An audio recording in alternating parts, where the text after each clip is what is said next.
Boa noite, turma da leitura compartilhada, sejam todos muito bem-vindos. Vamos dar continuidade ao capítulo 8 do livro O Mestre dos Mestres, de Augusto Cury. Na época de Cristo, o povo de Israel vivia sob o domínio do Império Romano.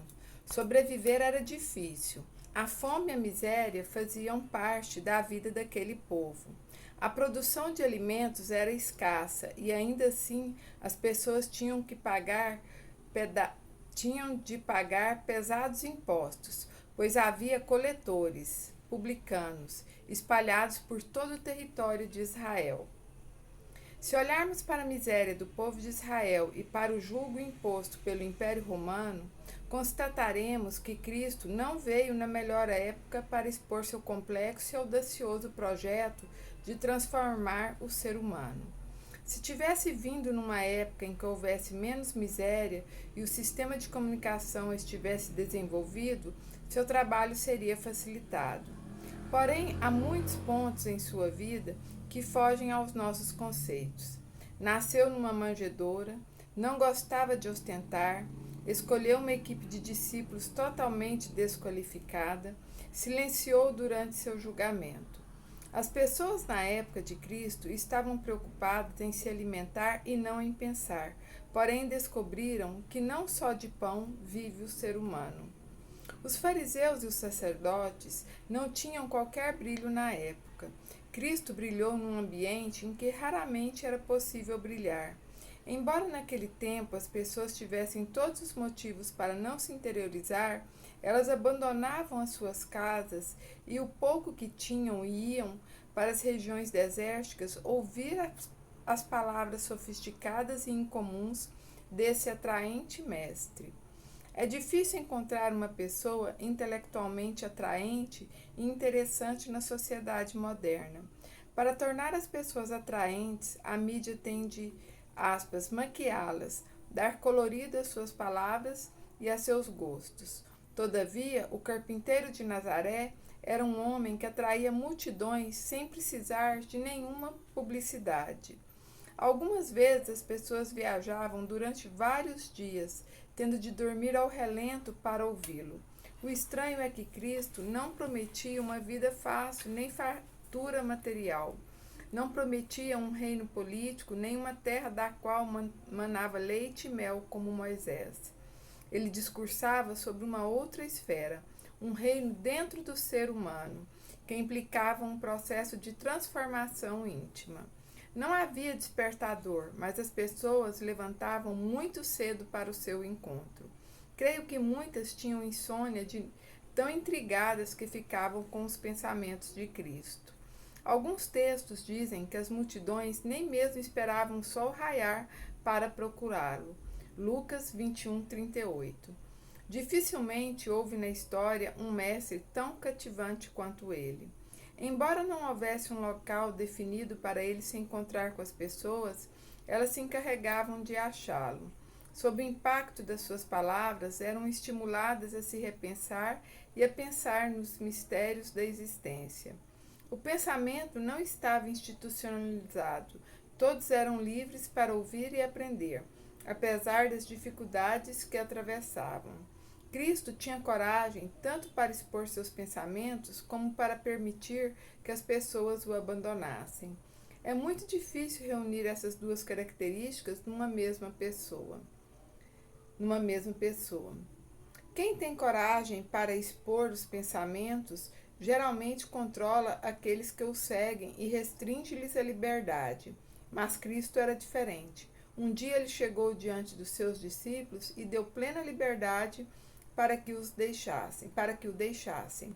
João 6,67. Até perguntou: vocês querem me abandonar? Sua capacidade para expor os pensamentos e não impô-lo é singular. Ele apenas fazia convites que ecoavam naqueles ares. Quem tem sede, venha a mim e beba. João 7,37.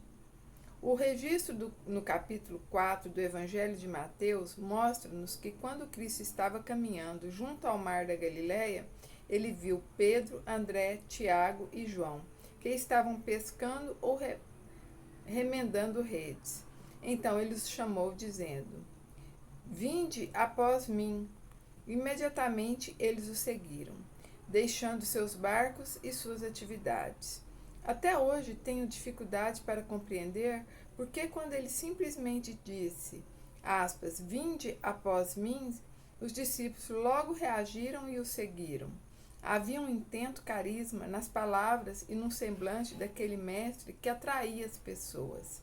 Cristo cativou tantas pessoas que elas não conseguiam aceitar a hipótese de se separarem dele. Quando ele foi crucificado, elas batiam no peito inconformadas. Lucas 23, 48. Talvez dissessem para si mesmas, aspas, como pode alguém que mudou nossas vidas e nos deu um novo sentido existencial passar por uma morte tão dolorosa e ultrajante? Como pode alguém tão inteligente e poderoso não ter usado sua força e capacidade intelectual para escapar do próprio julgamento? Era muito difícil para elas compreenderem as consequências e as implicações da crucificação de Cristo. Tema: o processo de interiorização das sociedades modernas. Atualmente, perdemos o prazer de realizar o processo de interiorização. Multiplicaram-se as escolas e o acesso às informações, mas não multiplicamos a formação de pensadores. Hoje, frequentemente as pessoas só são motivadas a aprender porque assim usam o conhecimento como ferramenta profissionalizante. Se retirássemos o título profissional e a possibilidade de oferir lucro com a aquisição de conhecimento, as universidades morreriam. O conhecimento seria enterrado. O deleite de aprender e de se tornar um engenheiro de ideias está cambaleante nas sociedades modernas.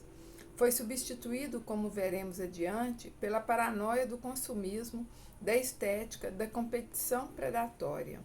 Não há dúvida que diversas pessoas seguiam Cristo para atender às próprias necessidades básicas e contemplar os seus atos sobrenaturais.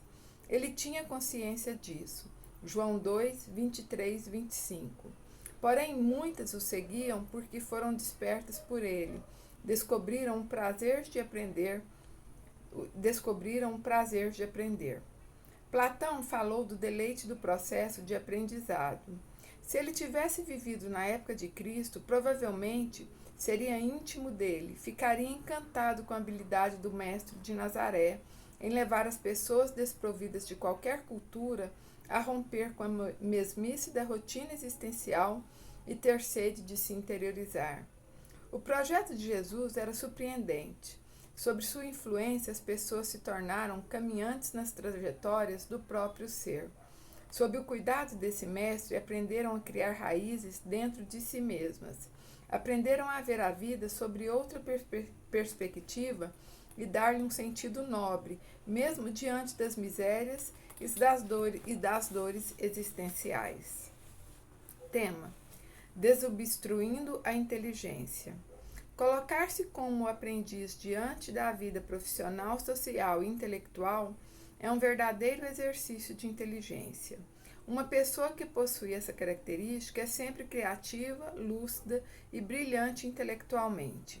Está se despojando de maneira contínua dos seus preconceitos e enxergando a vida de diferentes ângulos. Por outro lado, uma pessoa que se sente interiormente abastada está sempre tensa, entediada e envelhecida intelectualmente.